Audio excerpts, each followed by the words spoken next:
E para falar sobre a presença de uma das maiores estrelas da história da música pop, a Madonna, nada melhor que conversar com um dos maiores especialistas nesse setor, que é o João Marcelo Boscoli, que mais uma vez nos atende aqui na Rádio Bandeirantes. Como é que vai, João? Tudo bem? Bom dia. Bom dia, bom dia. É um prazer estar aqui. Poxa vida, com essa apresentação já ganhei meu sábado, hein? Caramba! Muito obrigado, né? Hiperbólico, porém eu aceito com carinho, né? Como um carinho, não como um fato. Madonna talvez seja a maior, né? Em termos numéricos, em termos de influência. Bom dia, Cláudio. Bom dia, Ronald. É um prazer estar aqui. Bom dia, ouvinte. Eu ia deixar no final para a gente colocar o patamar máximo da música pop e ia encerrar, mas você já falou, então a da Madonna a gente já tá resolvido. Agora, Copacabana, né, João? Eu acho Copacabana que fez tanto parte da música brasileira, né? Em vários momentos, né, do samba canção, da bossa nova, de tanto. A sua mãe viveu Copacabana com artistas que lá se forjaram, né, com grandes nomes da música de que impactaram em tantas gerações. Mas Copacabana é também a praça da música mundial quando a gente quer tratar de questões superlativas, né? Os Rolling Stones fizeram lá porque queriam ter o maior show da história e colocaram lá mais de 1 milhão de pessoas em Copacabana e fizeram assim. E agora a Madonna vem com esse espetáculo para tanta gente. Os artistas escolheram, no caso eu estou dizendo de dois absolutos ícones da música internacional, Copacabana, para sacramentar números, ou o encerramento de uma turnê poderia ser mais emblemática? Por que Copacabana na vida desses dois ícones da música? A gente precisa voltar no tempo, né? 100 anos pelo menos, quando começou a ser construído, inaugurado, começou a ser construído foi um pouco antes, mas foi inaugurado o Copacabana Palace, né?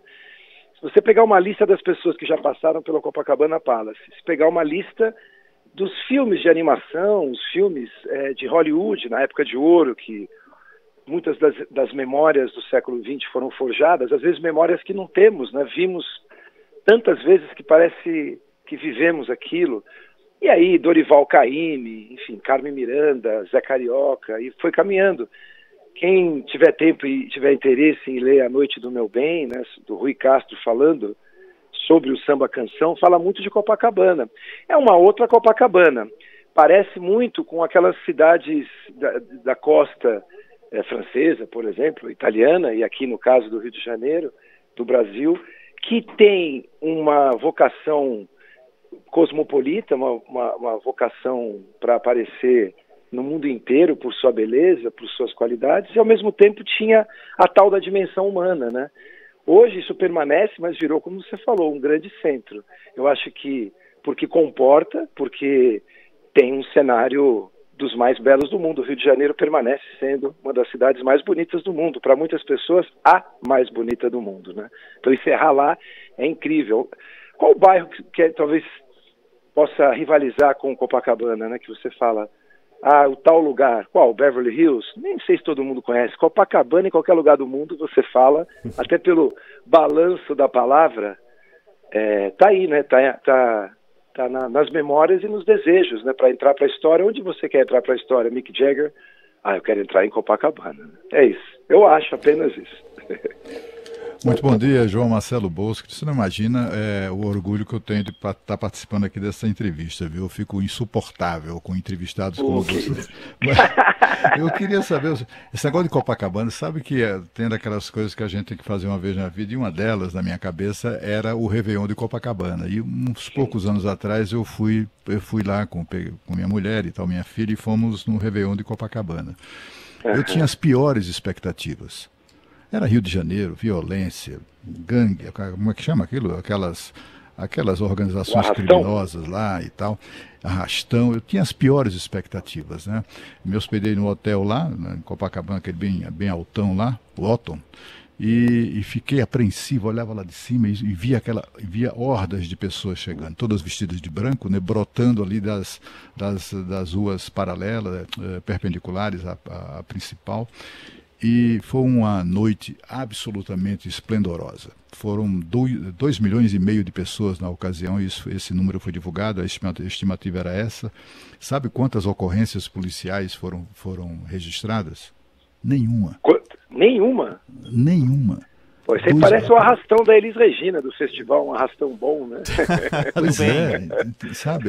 Arrastou o seu coração, né? Eu fiquei tão orgulhoso, assim, sabe, do Brasil, do Rio de Janeiro. Fiquei muito orgulhoso, me arrepia até hoje isso, né? Fiquei muito. A única ocorrência que, na verdade, foi feita foi de uma briga de casal numa rua de moradores, né? Não era de turista nem nada, de uma rua na Nossa Senhora de Copacabana, né? Em outra avenida. Bom, mas eu estou recordando isso aqui porque em razão do show da Madonna, né? Assim, eu fico meio triste porque desde que ela chegou, né, e o noticiário sobre ela é frequente, né? As pessoas parecem, ou pelo menos os colegas jornalistas, parecem mais interessados em tentar identificar alguma mania, alguma exigência, pegar algum depoimento da camareira que foi bem tratada ou maltratada, especular sobre por que ela ficou olhando pela janela por mar de... Por que uma pessoa fica olhando pela janela para o mar de Copacabana? Eu não consigo entender o estranhamento disso, né? Né? E as pessoas acabam deixando de refletir sobre a importância dela no pop, né? É uma celebridade, talvez a maior, não sei, né? Que já esteve aqui, já terá se apresentado no Brasil. É difícil, porque tem tanta gente boa que já se apresentou assim, do show business, né? Queria que você falasse sobre isso, né? Sobre a importância da Madonna, por que é que ela suscita tanta curiosidade, tanto interesse, e por que atrai tanta gente como se espera nesse show. A Madonna, ela conseguiu realmente, através do tempo, ir provando e teve ainda em vida, e tem ainda a chance de ver quantos frutos ela deixou. Vamos começar falando talvez pela influência dela na chamada música pop contemporânea. A partir da Madonna, quase todas as grandes artistas que vieram depois de música pop, falo quase porque não enxergo uma influência da Madonna na Amy Winehouse e também não enxergo na Adele. Mas todas as outras que pensarmos, todas as outras, têm algo que foi criado ou que foi remodelado pela Madonna. A relação com a moda, a relação com a imagem, a relação com a mídia, o jeito de atuar com esse tipo de informação que você acabou de dar, com a curiosidade do público, fazendo aparições, tudo que acontece, por tudo que li e por tudo que testemunhei, porque já fui um garoto de 12 anos que comprou o primeiro álbum da Madonna, capturado pelo som da época, tudo que é feito por ela é pensado. E você pode falar assim, poxa, mas todo o tempo pensado? Claro que chega uma hora que você tem tanta fluência nessa atuação pública que começa a ficar natural. Mas ela tem a dimensão de que se aparecer na janela durante X minutos parada, fitando o mar, haverá uma série de notícias dessas primeiras. Por que ela está olhando? Até reflexões mais profundas, né? Por mais simples que sejam, como você acabou de fazer. Poxa, uma pessoa olhando o mar, quer dizer, ela ainda olha o mar. Tudo isso ela manja muito. Eu olho a Madonna do ponto de vista musical, um comportamento semelhante às pessoas que trabalham com moda. A Coco Chanel, a Rei Kawakubo, Tom Ford, Yves Saint Laurent, porque nenhuma dessas pessoas inventou a calça, nenhuma dessas pessoas inventou o paletó ou o taillé. Ela pegou alguma coisa que já existia e redesenhou, e a cada 6 meses, ou uma vez por ano, mais para trás, vem com uma reinvenção em cima do mesmo tema, uma variação sobre o tema. O Ravel não encerrou essa possibilidade, apenas mostrou o tamanho que ela pode ter, né, das variações sobre um tema. A Madonna, a cada álbum, uma nova imagem, uma nova textura sonora. Às vezes, 2 ou 3 álbuns têm alguma semelhança, 2 álbuns no máximo, mas ela vai de maneira camaleônica, sempre sacando o que está acontecendo. A Madonna percebe como uma surfista maravilhosa, né, que tem saca o tempo do mar, quando uma determinada onda de costume, onda estética, enfim, está subindo. Ela não está completamente lá embaixo ainda, no chamado underground, né? Ela está subindo, está emergindo, mas ainda não foi descoberto pelo grande público. Então, normalmente, quando você volta no tempo, você vê os álbuns da Madonna ou consagrando algum gênero, ou apresentando algum gênero que na sequência já vai acontecer. Como ela é uma artista de campo, ou seja, não se encastelou, como parece na foto, ela segue como sempre seguiu. Termina o show, vai para clubes de música, vai para estúdios. Um exemplo recente, quando ela mudou para Portugal e começou a ouvir a música portuguesa, começou a ouvir o samba lá do Brasil, em Portugal, e foi trazendo esses elementos, né? E viveu ela uma realmente vida... muito atenta. A vida alimenta a Madonna, parece. Em Portugal ele viveu uma vida quase normal, né? Se mudou para Portugal porque tinha um filho que tinha interesse em futebol e conseguiu uma vaga lá nas categorias de base do Benfica, e ela se mudou para acompanhar o filho e tal. Coisa de mãe mesmo, é uma coisa muito, muito interessante. Eu queria só, pedindo licença ao Ronda, atropelando Claro. aqui, já que eu interrompi, eu queria saber o seguinte: ela, eu tenho assim, eu queria saber o seguinte, na sua opinião, que ela já tá na estrada há muito tempo, né? Se ela continua conquistando novas, como é que eu diria, novas gerações, como é frequente em outros astros, né? Por exemplo, eu fui ao show de Paul McCartney no Morumbi, quando ele, acho que foi a primeira vez, né, que o primeiro show que ele deu nessa fase no Morumbi, e eu cheguei às 5 da tarde com a minha filha, minha família e tal, na fila do gargarejo, né? Fiquei embaixo do palco, vendo assim, né? E aí, assim, quando começou o show, eu estava completamente emocionado, né? Mas quando eu olhei para o meu lado, assim, eu quase desabei, porque a minha filha estava emocionada, ela chorava. E ela era uma adolescente. A Madonna, mostrando que os Beatles, Paul McCartney, são eternos, né? Na verdade, encantam gerações e gerações, e aquilo ali vai passando de geração em geração. A Madonna cumpre esse papel? Tem essa pegada? Eu creio que cumpre esse papel, sim. É importante lembrar de duas coisas que o século XX nos trouxe, né? A capacidade de registro dessa forma que vemos, imagens em movimento, fotografias e o som registrados com uma qualidade muito, enfim, diferente de tudo, né? O registro sonoro é algo que a humanidade persegue há muito tempo, e essa dissociação da audição de música ou da observação de uma peça teatral do acontecimento ao vivo é algo muito recente na história da gente, né? Tem 100 e poucos anos, quando a nossa jornada é bem mais longa do que essa. Então, por que estou registrando isso e chamando a atenção? Porque creio que para quem tem um disco da Madonna de 83, que foi o álbum de estreia dela que eu conheci, na mão, a Madonna está lá congelada pelo tempo, né? Ou encapsulada, ou levitando acima do tempo, porque ali ela vai ter para sempre aquele som, aquela imagem, aquela postura. E eu acho que é uma grande característica de algumas obras, né? Vamos chamar assim, sem nenhuma pretensão, com caixa baixa, né? Obra de arte, que ela captura o espírito da época e ela, ao mesmo tempo, tem os chamados valores eternos, quando as tem, claro, né? Faz sentido em outras épocas, permite novas leituras e tal. E tem um outro fator tecnológico que eu acho importante, porque tudo isso é um apoio para a essência, né, que é o talento dela, é uma capacidade que você pode até explicar, mas não dá para ficar reproduzindo a todo instante, né, que essa possibilidade da gente ter, em 82, vamos lá, você não teria nenhum jovem ouvindo música dos anos 40.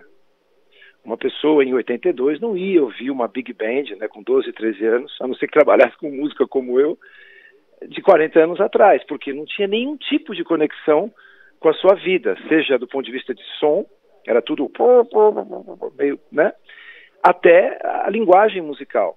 Só que, curiosamente, se você pegar o ano de 84 e vier para, sei lá, agora, você percebe que tem um monte de gente nova ouvindo músicas dos anos 80. Não é só pela questão musical, mas também pela questão sonora. O áudio permanece, né? Então, assim, ela, sabe aquela figura que aparece numa hora específica da história e consegue amarrar várias coisas? Por exemplo, o videoclipe se tornou algo fundamental. Tudo hoje tem imagem, né? Tudo tem imagem. Inclusive é curioso porque a música para mim é a arte do invisível e você já pré-define imagens e tal. Mas isso é assunto para outro dia. Depois do Michael Jackson ter feito o Cidadão Kane do clipe, que é o Thriller, a Madonna foi uma das primeiras a sacar tudo isso. E sacar as movimentações da sociedade, a própria sexualidade, a questão religiosa, como ela se portava. E ela ser uma feminista com sexualidade, o que é muito interessante. Ela foi muito criticada nos anos 80 e no início dos anos 90 pela Camille Paglia, a escritora feminista, entre outras coisas, né? Muitas outras coisas da Camille, mas uma escritora que, poxa vida, né? Atacava a Madonna por esse lado. E a Madonna recentemente respondeu, quer dizer que eu sou uma feminista, então eu não posso ter sexualidade. Então ela se transformar no próprio objeto, se construir, se reinventar, tudo isso tem muita ousadia. A gente não pode esquecer que tudo que a gente vê hoje de clipe, a Madonna já fez. E ela foi muito mais ousada do que possamos imaginar. Talvez não lembremos do livro dela, Sex, e dos clipes que ela fez, onde ela aparecia de uma maneira muito elegante, com uma cinematografia muito apurada, imagens granuladas em cinema, película, 35mm, 70mm às vezes, nas mais ousadas posições, né, transformando em arte certos procedimentos sexuais, parecia um Kama Sutra, né, em movimento, passando na televisão, né, e ela nua, andando na rua e pedindo carona. Então ela, musicalmente, esteticamente, do ponto de vista comportamental, ela conseguiu realmente chegar num patamar incrível. O que é legal em música é que ela podia ter feito tudo isso e não ter acontecido nada. Aí depende daquele... É verdade, porque tem um amigo meu que compõe, né, ele não é uma pessoa religiosa, não é mesmo, ele fala assim, olha, João, eu faço tudo, mas o Papai do Céu tem que olhar lá e tem que dizer que vai acontecer, porque senão não acontece nada. Para cada música que ouvimos do Paul McCartney, ele já falou, tem umas 50, 60 que a gente não ouviu. Inícios, tentativas, né? E ela foi muito bem sucedida em tudo isso. Ô João, eu sei que você é um cara que tem um apreço muito grande pelo instrumento, a partir do instrumento master na sua vida, a bateria e tudo que você já fez em produção musical. Eu gostava demais, em todos os shows que já vi na vida, ter a oportunidade de ouvir, mesmo que de fora do estádio, onde for, a passagem de som, né? Começando pelo bumbo da bateria, depois do contrabaixo, depois a guitarra, os instrumentos de verdade. Mas o Stuart Price, que é o diretor musical aí da Celebration Tour, essa turnê da Madonna que se encerra em Copacabana hoje, estava justificando a ideia de que não tem músico, é um aparato que vai trazer o som da Madonna, e a explicação dele é que ele não queria perder o brilho das gravações clássicas. Eu sei que, além de ser um apreciador do instrumento, você também é um apreciador da tecnologia, mas o que você acha desta escolha específica de uma opção pela base que há daquilo que já foi feito e não colocar músicos no palco sujeitos ao erro? Eu acho que ele fez um maravilhoso contorcionismo aí para uma entrevista, né? Porque é muito interessante, né? Eu vou fazer uma comparação com uma coisa que eu ouvi outro dia, né? Estava conversando com um produtor musical, ele falou, poxa, eu acho tão legal essa ferramenta de afinação para os cantores, porque aí, quando eu estou no estúdio, a cantora, o cantor, ele pode se concentrar apenas na interpretação, não precisa pensar na afinação. Se tiver algum problema de afinação, eu corrijo depois. Bom, eu falei para ele, querido, com todo respeito, essa profissão onde você pode se concentrar na interpretação sem pensar na afinação, ela já existe e ela chama atuação.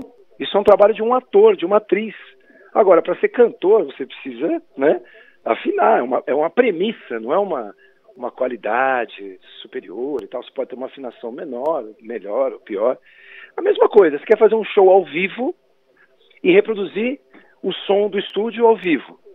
Meu amigo, com todo respeito, arregace as mangas e trabalhe, porque é possível. É claro que é mais fácil você apertar um play e emular, né, de maneira literal, né, reproduzir, não é nem emular, perdão, reproduzir o som do estúdio.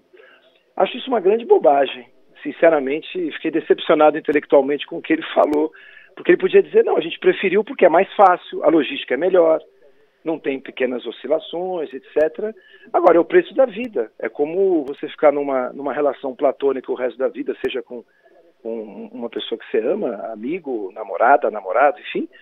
porque você não quer ter as fricções, né, da vivência da vida em si, né? Fazer um show é um trabalho. Talvez ele tenha que se focar mais em música e menos em entrevista, em fotografias, em tipo, né? Porque, por exemplo, o mais talentoso que já passou na música pop contemporânea, que é o Prince, ele passava o som durante 2h30, depois fazia um show de 3 horas e de madrugada ia para aonde? Dormir? Não, ia fazer jam session. Por contrato, os músicos tinham que ir. Ou seja, uma pessoa que tocava durante 7 horas por dia. Paul McCartney é a mesma coisa. Também tive a honra e o prazer de testemunhar, de esbarrar na história, ficando ali na frente do palco do Paul McCartney, e estive na passagem de som também. Foram 2 horas de passagem de som e 3 horas de show. Poxa vida, essa pessoa está envolvida com música. Eu acho que o Stuart precisava retornar um pouco à música, ou dar uma explicação um pouco melhor, no mínimo, o que a música já deu para ele, né? É estranhíssima essa declaração. Então não precisa mais nada, ficar todo mundo em casa, né? Essa foi ótima, essa foi muito boa. Contorcionismo estético e ético, né? Gostei dessa. Ô, João, pra gente... É um fanfarrão, né? Ainda bem que eu ouvi de você isso, porque eu não queria eu legalmente lidar dessa forma.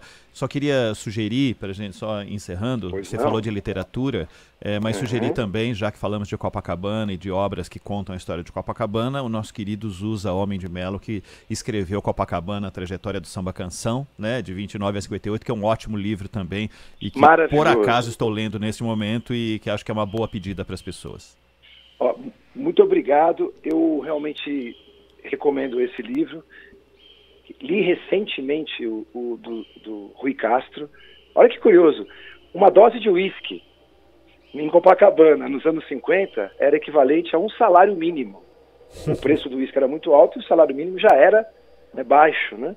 E isso para dar uma referência de como o mundo era diferente ali. E o Rio de Janeiro era o destino, como ainda é, já a época de celebridades e pensadores, artistas, intelectuais do mundo inteiro, né? Muito interessante. Agora, vamos ver se vocês são bons de adivinhação. Eu estou com uma fruta aqui na mão, comendo agora. Eu vou dar uma pista. Ela também pode ser chamada de dióspiro. Tá macia, muito gostosa. Adivinha que fruta que eu estou comendo, porque eu estava ouvindo vocês, né? É o caqui, é isso? É o caqui. Você já cortou o caroço no meio também, João, ou não? Foi a primeira coisa que eu fiz. Viva o Japão, né, que trouxe no começo do século passado. E não só isso, nos ensinou a cultivar as frutas de maneira geral, ensacando-as. Eu adoro o caqui. O meu filho de 8 anos, o André, falou para mim outro dia: pai, o tomate é primo do caqui, você sabia? Não sabia, fiquei sabendo. E hoje aprendi mais um monte de coisas. Que delícia. Muito obrigado, viu? Nós é que agradecemos, João. Um grande abraço. Obrigado, viu? Bom dia, obrigado. Valeu. Bom dia, abraço.